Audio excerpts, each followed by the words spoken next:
सरगुजा जिले के जनपद पंचायत लखनपुर अंतर्गत सक्रिय पंचायत के आश्रित ग्राम बिंदोखोरा कापू टिकरा में विकास की बुनियादी सुविधाओं का अभाव बना हुआ है। लुंड्रा विधानसभा क्षेत्र के इस गांव में करीब 150 आदिवासी परिवार रहते हैं, जो आज भी सड़क, पुल और आंगनबाड़ी जैसी सुविधाओं से वंचित है। ग्रामीणों के अनुसार गांव तक पक्की सड़क नहीं होने से आवागमन बेहद कठिन है। बरसात में स्थिति खराब हो जाती है, जब लोगों को नदी पार कर इलाज और जरूरी कामों के लिए बाहर जाना पड़ता है। पुल की कमी के कारण ग्रामीणों को जान जोखिम में जाकर नदी पार करनी पड़ती है, जिससे सबसे ज्यादा परेशानी बच्चों, बुजुर्गों को होती है। आंगनबाड़ी केंद्र न होने से बच्चों की प्रारंभिक शिक्षा और पोषण भी प्रभावित हो रहा है। मैं धर्मित किंडो, ग्राम बिंदोखोरा का टोला कापू टिकरा, ग्राम 50 सकरिया, यहाँ का रहने वाला निवासी हूँ मैं। समस्या यहाँ पर हम लोगों को मुख्य तौर से रोड, क्योंकि किसी का तबीयत खराब हो जाने पर हम लोग उसको झुहा में ढोकर अस्पताल लेके जाते हैं। यहाँ पर आवागमन के लिए बहुत परेशानी है, हमको जाने आने के लिए मार्ग नहीं है। तो खासकर वही चीज़ हम मरीजों को ढोकर लेके जाते हैं, ये पहली बात। और दूसरी बात, ये हाथी विचरण क्षेत्र है। हाथी पहुंच जाने पर हम लोगों को चौकी जाना पड़ता है अपनी सुरक्षा के लिए, रात भर वहीं बिताना पड़ता है। तो जब हम सरकार से बार बार हम मांगते हैं रोड, तो जहाँ भी हम आवेदन डालते हैं वो लोग आवेदन लेके कहाँ जाते हैं, कहाँ रखते हैं, पता नहीं। सिर्फ वो लोग समस्या सुनते हैं, सुनने के बाद में वे लोग आज तक हमारी मांगों को पूरा नहीं किए हैं। राजधानी रायपुर में नकली और अमानक दवाइयों के मुद्दे को लेकर कांग्रेस लगातार विरोध प्रदर्शन कर रही है। इसी क्रम में पूर्व विधायक विकास उपाध्याय ने रायपुर संभागायुक्त को शिकायत पत्र सौंपा। शिकायत में गुड़ियारी स्थित हमर अस्पताल और Chhattisgarh medical services corporation limited के वेयर हाउस में एक्सपायरी और निकट एक्सपायरी दवाइयों के कथित भंडारण और वितरण का आरोप लगाया गया है। आरोप है कि इन केंद्रों में बड़ी मात्रा में ऐसी दवाइयां रखी गई जिनकी वैधता समाप्त हो चुकी थी या समाप्ति के करीब थी। इसे स्वास्थ्य व्यवस्था में लापरवाही के साथ साथ भ्रष्टाचार और अनियमितता से भी जोड़ा जा रहा है। देखिए, लगातार सरकारी अस्पतालों में जो दवाइयां सप्लाई हो रही है वो या नियर बाई एक्सपायरी दवाइयां हैं या एक्सपायरी दवाइयां बड़ी मात्रा में सरकारी अस्पतालों में मिल रही है। जिन दवाइयों की डिमांड नहीं होती, डिस्ट्रिक्ट मेडिकल ऑफिसर हर डिस्ट्रिक्ट में CGMSC में CG जो एजेंसी है जहां से मेडिकल सप्लाई होती है, उन तमाम जगह में डिस्ट्रिक्ट मेडिकल ऑफिसर चिट्ठी लिखकर बात करते हैं कि ये दवाई हमको नहीं चाहिए, फिर भी वो दवाइयाँ सरकार के द्वारा उनको भेजने का काम किया जाता है। परसों गुड़ियारी अस्पताल में हम लोगों ने भारी मात्रा में जो नियर बाई 2 महीने में एक्सपायरी हो जाएगी, जो 1 महीने में एक्सपायरी हो जाएगी, ये दवाई वहाँ अभी भी स्टोर में है और एक्सपायरी दवाई का भी एक बड़ा जाखिरा हम लोगों ने वहाँ पर पकड़ा है। उसी प्रकार से परसों ही CGMSC का जो वेयर हाउस है रामाभाटा में है, वहाँ भी जहाँ से पूरी प्रदेश में हर जिलों में दवाइयाँ जाती है सरकारी अस्पतालों में, वहाँ भी जाकर हम लोगों ने जब वेयर हाउस में चेक किया वेयर हाउस में, तो वहाँ भी भारी मात्रा में नियर बाई एक्सपायरी दवाइयाँ मिली और एक्सपायरी दवाइयाँ भी वहाँ पर पड़ी है। वेयर हाउस में अगर दवाइयाँ हैं, मतलब कहीं ना कहीं वो लोग इसको खपाने का काम कर रहे हैं। और कुछ चुनिंदा जो मेडिकल ठेकेदार हैं जो दवाइयों की सप्लाई करते हैं, उनको फायदा पहुँचाने के लिए कुछ राजनीतिक नेता भारतीय जनता पार्टी के, जिनके रिश्तेदार और दोस्त यार इसमें इन्वॉल्व हैं, और लगातार लोगों को मारने का प्रयास किया जा रहा है। भाई, कम आप मेडिकल स्टोर में दवाई लेने जाते हैं तो आप एक्सपायरी डेट चेक करते हैं कि वो 1 महीने की है कि 1 साल एक्सपायरी है। कोई भी व्यक्ति 1 साल टाइम के बिना एक्सपायरी की दवाई नहीं लेता। वो पश्चिम एशिया में जारी युद्ध जैसे हालात का असर वैश्विक स्तर पर देखा जा रहा है, जिसका प्रभाव भारत पर भी पड़ रहा है। इसी बीच देश के प्रधानमंत्री मोदी ने नागरिकों से पेट्रोल डीजल की खपत कम करने, अनावश्यक विदेश यात्राओं से बचने और संसाधनों का जिम्मेदारी पूर्वक उपयोग करने की अपील की है। इसी भावना का पालन करते हुए छत्तीसगढ़ के मुख्यमंत्री विष्णुदेव साय ने भी बड़ा निर्णय लिया है। उन्होंने अपने काफिले में वाहनों की संख्या में कटौती करने की घोषणा की है। मुख्यमंत्री ने कहा कि यह समय व्यक्तिगत सुविधाओं से ऊपर उठकर राष्ट्र हित को प्राथमिकता देने का है। उन्होंने आम जनता से भी अपील की है कि वे संसाधनों के संयमित उपयोग में सरकार के प्रयासों का सहयोग करें।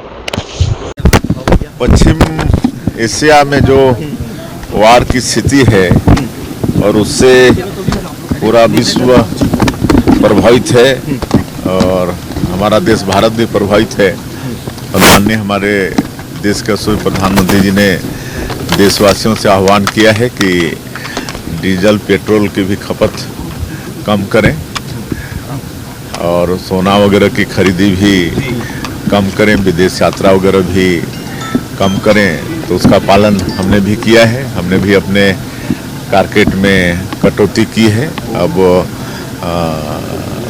बहुत कम संख्या गाड़ियों की हो गई को जो है आप कैसे प्रमोट करेंगे? प्रधानमंत्री जी ने कहा है कि मार्केट में इलेक्ट्रिक गाड़ियां ज्यादा ही चलाई जाए। जी बिल्कुल, आने वाले समय में हम लोग ईवी पर विशेष जोर देंगे।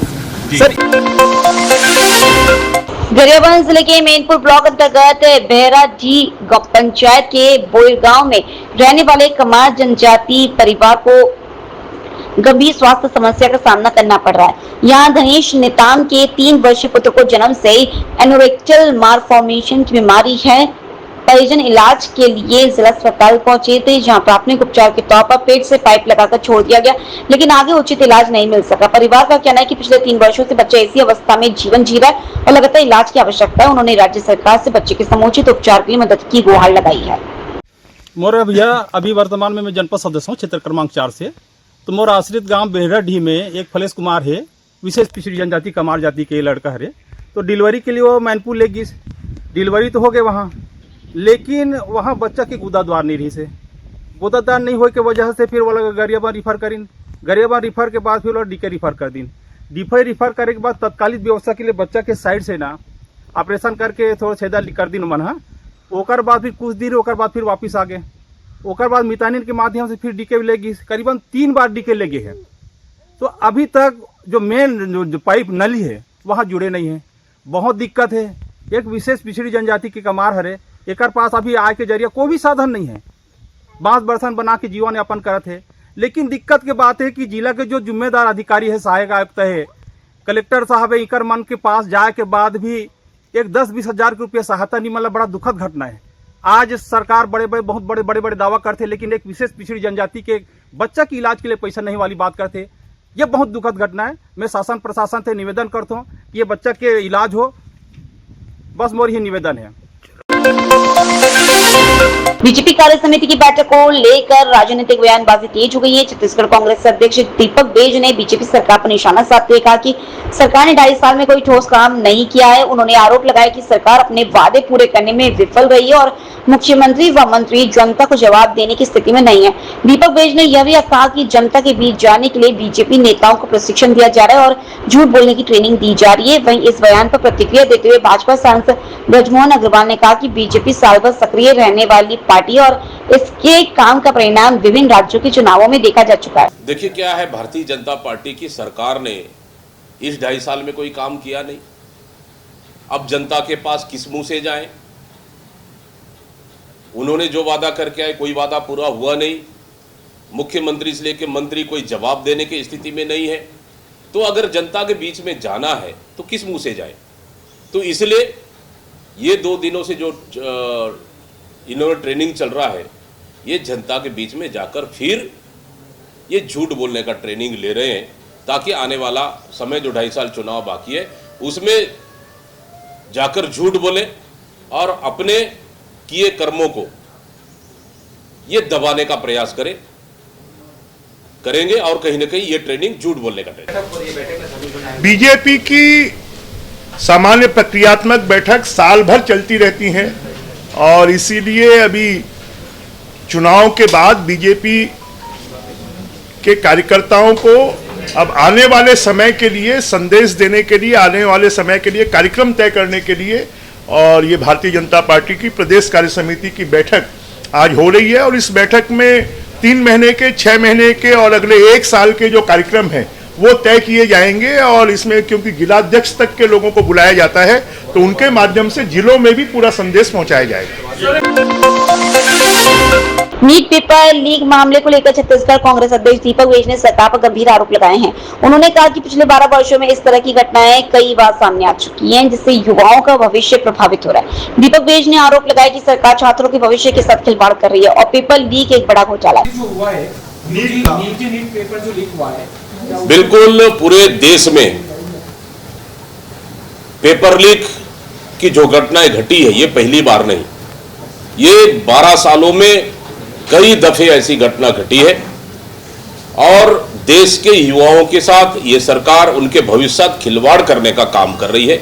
इससे कहीं न कहीं देश के युवा जो अपने भविष्य तलाश रहे थे वो कहीं न कहीं निश्चित रूप से चिंतित है, दुखी है और कहीं न कहीं पेपर लीक मामला ये एक बड़ा घोटाला है और सरकार इस घोटाले को सीबीआई से जांच करा रही है। इसको कहीं न कहीं लिपापोती करेगी। अभी तक इतने पेपर लीक हुआ, कितने लोगों पर कार्रवाई हुई है सरकार बता दे। तो निश्चित रूप से इसको लेकर कांग्रेस पार्टी विचार कर रही है और कहीं न कहीं उन युवाओं के साथ खड़ी है और लगातार पेपर लीक की घटना वास्तव में युवाओं के भविष्य पे खतरा मंडरा रहा है। बीजेपी की लगातार बैठकें हो रही सुकमा जिला मुख्यालय में पेट्रोल की भारी कमी से आमजन परेशान है। जानकारी के अनुसार जिले के 6 पेट्रोल पंपों में से अधिकांश पर पेट्रोल पूरी तरह समाप्त हो गया है। केवल पूसामीपारा स्थित जेएमआर पेट्रोल पंप पर सीमित मात्रा में पेट्रोल उपलब्ध है। पंप पर भी स्थिति यह है कि एक वाहन को अधिकतम 2 लीटर पेट्रोल ही दिया जा रहा है, जिससे लंबी दूरी तय करने वाले वाहन चालकों और दैनिक यात्रियों को भारी दिक्कतों का सामना करना पड़ रहा है। सुबह से जेएमआर पेट्रोल पंप पर लंबी कतारें लग रही हैं, लेकिन कई लोग घंटों इंतजार के बाद भी निराश लौट रहे हैं।